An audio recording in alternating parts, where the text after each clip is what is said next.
bien, chers amis, j'ai choisi un format beaucoup plus court pour cet enseignement, parce que je me suis rendu compte que le format de l'enseignement à distance ne permet pas une très grande concentration trop longtemps. Je continue donc sur la réalité aujourd'hui de la vocation des fidèles laïcs. Les fidèles d'une paroisse, sont l'ensemble des baptisés, des catéchumènes, et le Concile Vatican II nous a rappelé avec force la vocation de tous les baptisés à la sainteté, quel que soit leur état de vie, ministre ordonné, prêtre, diacre religieux, baptisé, laïc, époux, célibataire, tout le monde est appelé à la sainteté. Pourquoi? Parce qu'en fait, la sainteté, on en a fait une sorte de but tellement inatteignable que personne ne le souhaite. Mais la sainteté, c'est tout à la fois le désir de Dieu pour nous et c'est notre réponse à ce désir. La sainteté, ce n'est pas autre chose que d'accueillir Dieu pour qu'il vive en nous, en répandant en nous son propre amour, sa charité, et nous de vivre en lui. La sainteté, c'est donc un appel adressé à tous. Je vous renvoie très volontiers à la conférence de Carême du 15 mars dernier, donnée par le Père Guillaume de Menthière. La sainteté de l'Église, dit celui-ci, ne se mesure pas à l'excellence morale de ses membres, mais à la grâce de Dieu qui la comble. Il n'y a qu'une tristesse, dit Léon Bloy, c'est de n'être pas des saints. Et Bernanos lui-même continue en disant que la sainteté, c'est la seule véritable aventure pour les baptisés. Et il faut avoir le courage de le dire, avec Bernanos toujours, la sainteté n'est pas sublime, elle est le plus souvent simple, comme un verre d'eau que l'on tend à celui qui a soif. Elle est discrète, imperceptible, le plus souvent, aux yeux de chair. Eh bien, cette sainteté, elle est appelée à être vécue par les fidèles baptisés dans chaque paroisse, dans notre paroisse. Notre paroisse, elle est sainte parce qu'elle vit de la présence du Christ et de la grâce de Dieu dans les sacrements, mais elle est aussi sainte par le désir de la sainteté de tous ses fidèles. La question, en fait, ici est la suivante. Est-ce que nous voulons être, par notre désir du moins, et par notre engagement, coopérateurs de la sainteté de notre paroisse? Vous savez, on a canonisé des saints, des prêtres, des laïcs, des époux, des évêques. Je ne sais pas si on pourrait canoniser une paroisse en disant cette paroisse, c'était vraiment une sainte paroisse.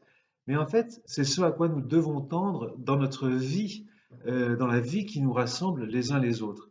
On peut parler dans ce sens-là d'une paroisse qui est sainte parce qu'elle vit vraiment de la charité de ses membres. Donc cette sainteté des baptisés, elle va s'exercer à travers cette triple participation au Christ qui est prêtre, prophète et roi.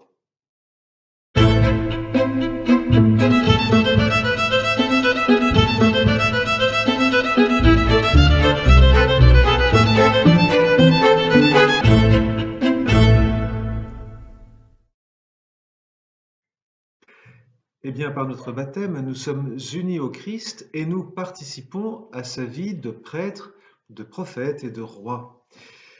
Si je lis le décret du Concile sur l'apostolat des laïcs, eh bien voici ce que j'y trouve au numéro 10. Participant à la fonction du Christ, prêtre, prophète et roi, les laïcs ont leur part active dans la vie et dans l'action de l'Église.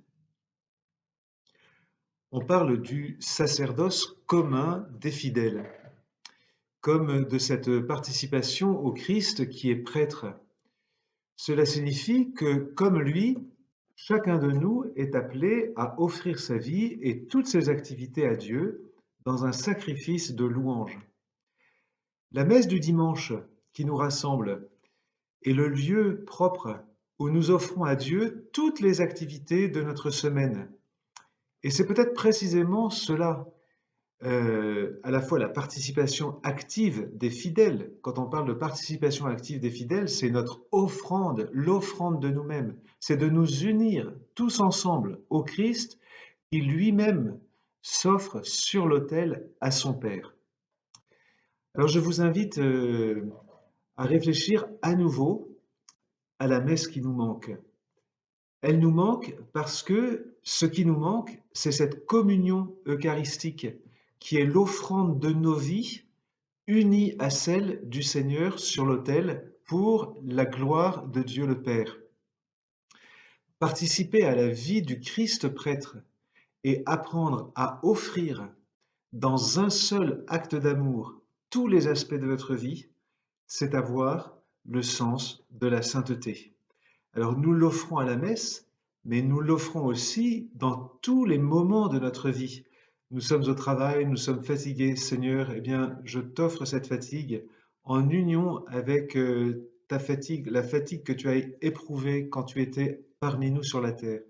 Seigneur, je me réjouis de la première communion de mes enfants et je t'offre cette joie que j'ai en union avec la joie que tu as eue de nous donner ton corps, etc., etc. C'est tous les aspects de notre vie qui sont appelés à être offerts au Seigneur et en particulier à la messe du dimanche.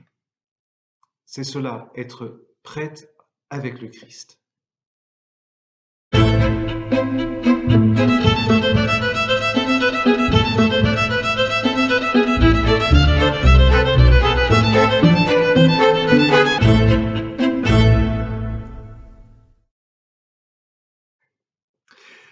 Que fait une personne qui aide à la formation des enfants au catéchisme? Un accompagnateur au catéchuménat, des couples qui préparent au mariage, quelqu'un qui accompagne un confirmant, quelqu'un qui prend à cœur son rôle de parrain ou de marraine. Eh bien, il participe à la vie du Christ comme prophète. Être prophète, c'est avoir le sens de la parole de Dieu et le sens des vérités de la foi. Il y en a qui ont ce sens de la prédication, de l'évangélisation par la parole, par les chants aussi, ça peut être par les chants. Être prophète, c'est annoncer le Christ par la parole. Je pense ici à toutes les œuvres d'évangélisation que nous faisons dans la paroisse et auxquelles les laïcs participent. Je pense aussi d'une façon particulière à des manifestations plus visibles que d'autres, par exemple, en particulier, les missions que nous faisons au temps de l'Avent. Et voilà ce que peut dire le décret du Concile Apostolicam Actuositatem, c'est-à-dire l'apostolat des laïcs. La paroisse offre un exemple remarquable d'apostolat communautaire, car elle rassemble dans l'unité tout ce qui se trouve en elle de diversités humaines et elle les intègre dans l'universalité de l'Église. Que les laïcs prennent l'habitude de travailler dans la paroisse en étroite union avec les prêtres, d'apporter à la communauté de l'Église leurs propres problèmes, ceux du monde, et les questions touchant le salut des hommes, pour les examiner, les résoudre, en tenant compte de la vie de tous. Selon leurs possibilités, ils apporteront leur concours à toute entreprise apostolique et missionnaire de leur famille ecclésiale. On peut parler en fait de la paroisse comme de notre famille ecclésiale. C'est une très très belle expression que je vous propose de garder pour notre paroisse, notre famille ecclésiale. Quel beau nom! De se dire qu'en fait, nous vivons les choses dans cette famille élargie, non pas par les liens du sang charnel, mais par les liens du sang du Christ, en fait. C'est ce qui nous rassemble. Et nous sommes tous appelés à participer à cette évangélisation, à être tous des prophètes dans notre paroisse, les uns pour les autres, et pour ceux qui ne connaissent pas encore le Christ. Ne pensons pas que l'annonce du Christ ne concerne que les prêtres au moment où ils font leurs homélies. Ceux d'entre les fidèles laïcs qui en sont capables et qui s'y forment peuvent aussi prêter leur concours à la formation catéchétique, à l'enseignement des sciences sacrées. Il y a des personnes qui se sont formées et des laïcs qui sont de véritables théologiens, qui ont des véritables compétences dans ce domaine. Donc n'ayez pas peur de vous former à l'étude assidue de la parole de Dieu. Cela peut être un appel et un vrai service pour une paroisse d'accompagner des enfants au catéchisme ou d'accompagner des confirmants, des adultes qui se préparent au baptême ou bien d'autres choses encore.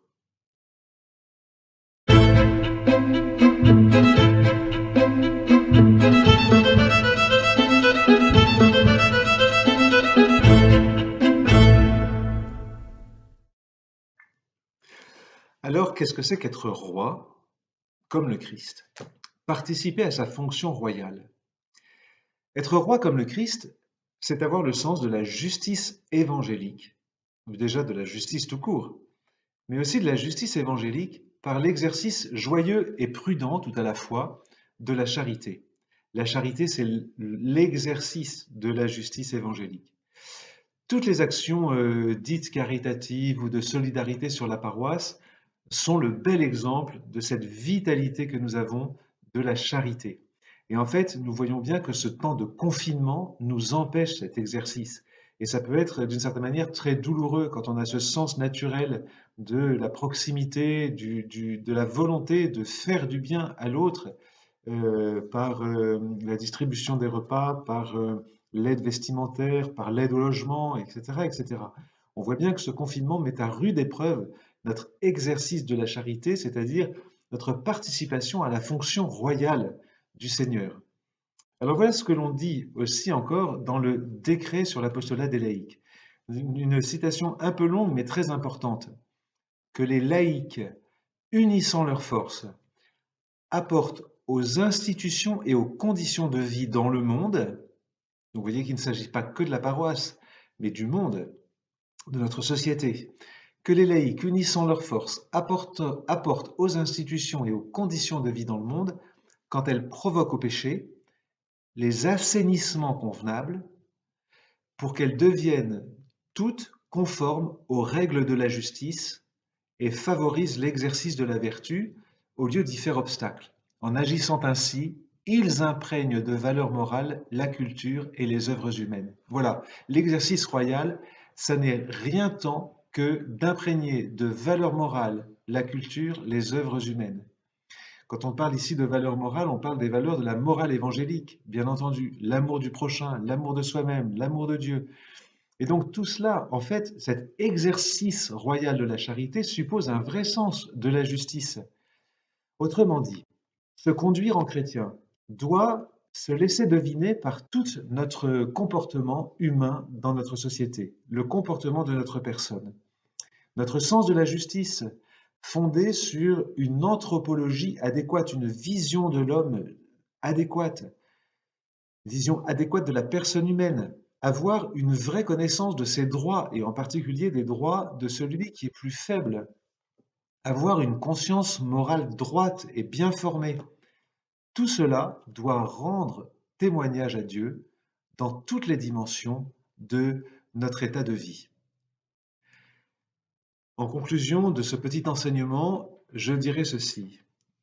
Tout laïc, en vertu des dons qui lui ont été faits, constitue un témoin et en même temps un instrument vivant de la mission de l'Église elle-même à la mesure du don du Christ. Chers amis, chers fidèles, vous avez tous été baptisés. Et à notre baptême, le Seigneur nous a fait des dons qu'il a affermis au moment de notre confirmation. Eh bien, nous avons à lui rendre grâce pour ces dons et à les faire fructifier. C'est l'évangile des talents qui clôt cet enseignement et que je vous propose de relire au chapitre 25 de Saint Matthieu. Nous avons à demander au Seigneur de connaître nos talents, nos compétences, les choses que nous aimons faire et qui pourraient profiter aux autres et non pas nous en glorifier. Je vous invite donc à relire cet évangile des talents et à le relire calmement pendant ce temps de confinement et de demander au Seigneur d'être éclairé peut-être par les autres sur vos talents pour les mettre véritablement au service de l'Église. Soyez assurés de la communion de prière de tous les prêtres pour vous à l'approche de Pâques et je vous dis à bientôt pour le prochain enseignement.